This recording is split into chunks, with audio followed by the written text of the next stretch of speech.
Well, good morning, everybody. While Catherine is trying to get my camera on, I just wanted to say how exciting it is to be with you all. It's a real honour to follow on from Justine. I know that some of us weren't able to hear her video, but I know what Justine was saying is that how passionate we are at This Is Purpose and the Social Mobility Pledge about how important construction is in our action against climate change, the move towards net zero, and really what a great industry it is to be involved in around social mobility.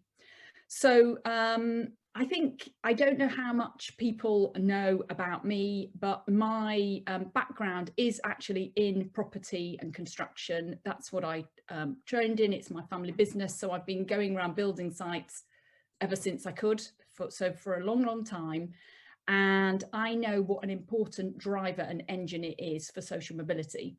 And I just want to say a big thank you to Catherine. I know how hard she's worked on this Festival of Construction. It's really been amazing. I've had emails from her all times of night and day. So a big thank you to Catherine and the team. So we at the Purpose Coalition, working alongside Justine Greening on our levelling up goals, and particularly those levelling up goals about building homes and sustainable communities and harnessing the energy transition. We're working with people like you, all of you on this call, young people, people who are at school, college, university. We're working with businesses like Persimmon Homes and its new Chief Executive, Dean Finch, who is leading on building back better and in a greener way. And I think what's so exciting about today's session, when we think about adaptation and resilience, is that the adaptation and refitting and retrofitting is going to be part of this, part of what we do in the move to net zero, because of course the government has this really ambitious target of net zero by 2050. I think I heard a statistic a few weeks ago that the average home in the UK is 103 years old. So that means that it really, we will have to make big adaptations to our homes if we want to achieve this. And so all of you on this call, everybody who's working in construction, need to be part of this. So I would argue that although we hear a lot about energy and we hear a lot about working in that sector, actually all of you on this call can really be part of building a newer and greener world. And just thinking about my own experience and my own family's experience and about the drive of social mobility, my grandfather came with a lot of men from the west of Ireland to England just after the Second World War. And it was very often when we were going out on family holidays or going somewhere, and he'd look at that and he said, "Oh, I built that." Or I'd say, "Oh, Grandad, I was in Bristol for the weekend." "Oh, yes, I worked there on, when we were rebuilding the docks after the bombed."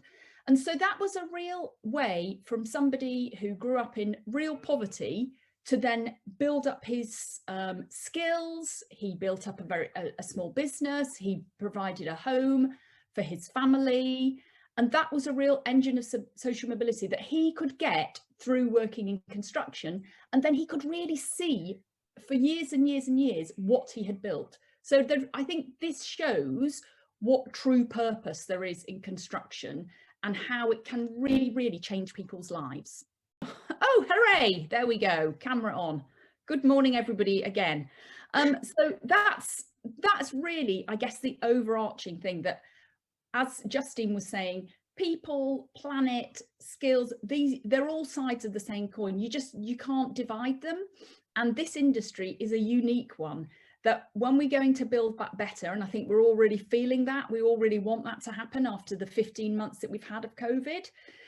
We want to feel that we're doing things really for a purpose. And what we know about workforces are the more diverse they are, the more effective and productive they can be. Justine's video, she talked a little bit about the pledge and levelling up and all of those kind of things. And you've been kind enough to share some details about your background. Could you give us a little bit of an insight into Justine's background and how the pledge came about, please? So Justine had a very a stellar parliamentary career. So she had actually she was an amazingly passionate and committed member of parliament for her area of Putney in London, but of course she grew up in Yorkshire, so she has a very good understanding of regional differences and regional challenges. She also she was the Secretary of State, so she sat in cabinet, around the cabinet table for transport, and she had all those challenges about Heathrow. That was when David Cameron was Prime Minister. And then she became the the International Development Secretary. So that was again when David Cameron was Prime Minister, and she was instrumental in framing the Sustainable Development Goals. So some of you will know about this. This was following on from the Millennium Development Goals. So these were targets that were set to build a fairer and a better world for all. And the amazing thing that Justine did in that was to drive through the development goal about gender equality. So that was a real something that she took to the UN General Assembly and pushed that through. So women and girls around the world can be so thankful to Justine for the amazing things that she did. I knew her then, but then I really got to know Justine very well when she became the Education Secretary. And she was responsible for all education, you know, from early years right through to university. And then I worked for her as one of her junior ministerial team. And that's how I got to know her.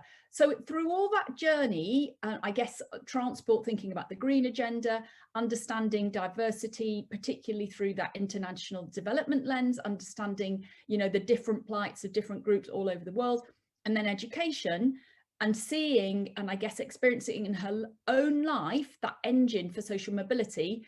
Then when she left Parliament, when she left government, she decided that the social mobility was the great challenge to our country, and she wanted to build on that. And as we know, and you can see all over the country, you can have areas where there's great aspiration and great progression sitting about areas where that isn't the case. And that's what we want to do with the levelling up goals, and particularly building homes and sustainable communities, because we know how important that is. And again, that's why we are working with organisations like Persimmon, like various different universities around the country and colleges and schools to get that going. And that's where we think that the construction industry and the Festival of Construction is just so important and so crucial. Brilliant, thank you very much, thank you. How do people get involved with the pledge? You mentioned Persimmon there, and I'm sure there are other construction businesses in there. Across the week here, we've got all sorts of sizes and scales of organisations. What sort of organisations, companies, people, individuals are you looking to support the work that you do? Well, we want everybody to get involved, because what we think is we really have we're passionate about purpose, and we're passionate about this social mobility agenda. And that's why we've also got policymakers. So we've got MPs, but MPs of all parties as part of this. So we don't discriminate. We're not really looking for anybody in particular. We want everybody to get involved. So it doesn't matter if you are, we've got big businesses like Amazon, like Adecco, like BP, alongside small and medium enterprises, because we know that actually, like the construction business that I'm involved in, most people work in small and medium-sized enterprises. We want schools, colleges, we want universities to get involved as well, because this needs to be a whole society effort. It's got to be top down and bottom up. It's not just about government telling people what to do. It's not just about business pushing through things, and it's not just about academics writing papers. It's about everybody working together, because if we want to build back better, and for me, and I'm sure for everybody on this call, building back better means building back greener. It's got to be a whole, and there's lots of different ways that people can get involved. Fantastic, that's brilliant, thank you. I've heard the statistics about social mobility in the UK, and I understand that it is in decline. Is it something that we can turn around in a quick period of time, or is it something that takes a cycle to pick up again? Well, I think I think the question about social mobility is there has been some relative decline, and I think that's across all Western developed countries, and compared with the growth of other countries as they've developed in the last 10 or 20 years or so. How long it's going to take, I think that's in all our hands. And I truly believe that government has given some really strong indicators that it's committed to this agenda, and it's been very serious about the levelling up agenda. I think that has been, of course, it's been difficult because of the pandemic, but I would actually say that period has also given this a lot more public salience, and people on the street, if you talk to them about it, they understand. And I think particularly there's a concrete idea of purpose when we're talking about regional or local infrastructure, when we're talking about house building. And there's been talk today that in the Queen's speech tomorrow, we will have some more some draft legislation coming forward about house building. That is also important to people, and everybody's starting to understand it. Fantastic, thank you so much. Is sustainability something that your organisation gets involved at, your construction business that you work with get involved with? Is it something that you commit to? You can't. We're all committed to it, and of course we've had such we've been a real leader in the whole energy field in the UK, and I think we should be really proud of ourselves. The fact that we've had days and days and weeks and months without any sort of coal energy, that we've been able to harness all the wind energy we can produce, and that innovation is really important. Just in terms of our own business, yes, of course. So like lots of construction businesses, we build new, but then we've also had to retrofit as well. And that is, I think, something that we really need to harness, because as I said, the interesting thing about that is not only that it will produce homes, offices, businesses, schools, which are more energy efficient, but because lots of people are involved in it, it will get everybody thinking about it. And then hopefully it will have a knock-on effect in their other behaviours, thinking, do I really need to drive to the shops? Shall I turn the tap off? Can I just put a jumper on and turn the thermostat down, which is I'm always telling my teenagers to do? Let's have a meat-free Monday. These small, because then we're more aware of it. I think that is why it's so important, because we know how many thousands of people work in the industry, and that's why it's such a great driver, not only on social mobility, but again on the green agenda. There are many places in the UK where the built environment is not what it could be, not what it should be, perhaps, and certainly over the last 14 months or something, we've all spent a lot more time in our houses than perhaps we would ever really have wanted to, and we've started to feel the limitations of those and the problems that come with that. I know that we've talked about social mobility and climate and construction as being sort of related opportunities, but it's something that I really believe very passionately in, that we need to, by creating a better built environment, we actually create better outcomes for ourselves, for our communities, for our neighbourhoods, for individuals. I wonder if you, in the work that you do with Justine and with your construction company, you mentioned there the sort of retrofit. What kind of projects do you take on? Is that house retrofit, or is that commercial buildings and sort of public spaces? Well, I think there's what you've said, it's provoked a few different thoughts. So what I would like to say is the point you make about the better built environment, Catherine, is just so key and so strong. And do you know that until the Second World War, the health minister in our country used to be responsible for planning and health? And it's what a sensible way to do it. So I was public health minister, which meant that if I'd have been appointed in 1935, although, I mean, women, there were no, the Second World War anyway, but if they had been, I would have been responsible for both. And that shows how important place is. It's so important to our physical health and mental health. And of course, this is Mental Health Awareness Week. And we know that historically, because of various different factors, health, mental health, and some of the people involved in it have suffered from poor mental health. And I think the great thing is the industry is starting to talk about it more. And I would argue that a more diverse workforce, and we're not just talking about male, female, but across all measures of diversity and inclusion, will probably make those conversations easier to have. I think that's really, really important. But of course, physical health as well. I remember members of my own family being signed off sick for months on end because of the poor health and safety record of the industry, which of course now is so much better. And people take it so seriously, and that's something we should all really, really applaud.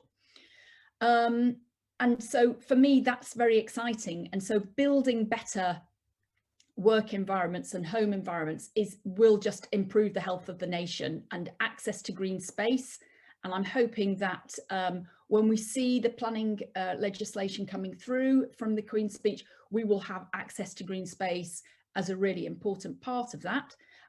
Just in terms of course, with the work I do with Justine, the work that we do with Persimmon, of course, they are really a purpose-led business that are thinking very deeply about how they create these homes and communities. In terms of my own business, which is much smaller and is mainly commercial property, I think the point is, if you're adapting older buildings, but then you really are having to think about how will they be sustainable for people for a long term. And that's what our business is, definitely a buy and hold. We're not one of these that trades a long time. We want to build up really good relationships with the people who are our tenants, and so that they are making sustainable offices or shops or the places that they want to work in is part of that. And as you'll know, everybody now demands that as part of the homes they live in and their workplaces as well. Absolutely. And I think for me, it's, and I'm sure from you for the things that you're saying, the young people who are joining us today, and the young people who are potentially looking at the industry as opportunities for them, as something which could be the way that they direct their lives, joining the construction industry is genuinely an opportunity to change the world, to shape the world completely. Without a shadow of a doubt. I mean, when you said how construction can change the world, that was the title of your conference last year. That is it. I mean, I remember when I was a lawyer, and I qualified into construction law, because I knew that was my family business, that I was probably going to end up working there, but also because I wanted to be able to see it. And so now every time I go on the train near the Arsenal Stadium, I think, oh, I was part of that. I helped do that. When I go near the Salvation Army headquarters just by the Wobbly Bridge, I think, oh, I helped build that. That's really exciting. And when we go around the sites and we see homes that people are living in up in the northwest, or offices that they've built, they've built their new business. That's exciting, being able to see it. And like I said, when my granddad, he used to take me near the telephone exchange in Blackburn, and he used to say, Seema, I built that. And that's amazing, and it's exciting, and you can see that. And particularly for the generation of people on this call, when they think, we did that, and we put solar panels, and we put we insulated it correctly, and we made sure that there were open spaces that people could talk to each other, they could have that, but then there were private bits as well, because we now understand, particularly after COVID, how different people want to interact. And if you can get that, and you've built that amazing new place, you can really change somebody's life. And as you said, some communities that I think were built, and there were some different movements and lots of philosophies around that, coming out of the horrors of the 1930s and 40s. Some of those communities don't really work, and we need to get back to allowing people to walk around a lot more, have more fresh air, and have these casual interactions that are so crucial to our mental health. Absolutely, and I know that's something that the walking piece is something that we're looking at on Thursday of this week, because COP26 have got clean road transport as one of their overarching themes, which is very important, and they mean electric vehicles by that. But I'm not convinced that just replacing all of the petrol cars with electric cars solves the problem of having places that can only be accessed by cars. We can actually do so much better by building the public transport infrastructure, but actually having 15-minute cities, walkable spaces, places that people can connect. I think I completely agree with you. I think that when you look at new towns where they have these which are walkable and which are well connected with public transport and have open spaces which are actually sort of human open spaces, not just like massive bits of green that have no street lighting on them, and so people are petrified of walking on them, which I think some of the early new towns had.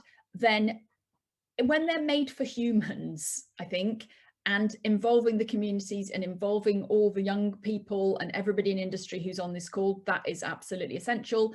And I'm sure lots of us who were lucky enough to be able to, we weren't shielding, we were able to get out for our hour's walk every day, have found that an absolute lifeline, because I know that I did. Definitely, absolutely.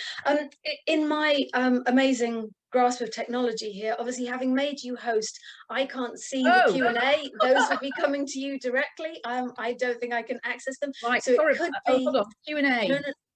No, just wanted to check if there were no questions posed from the audience.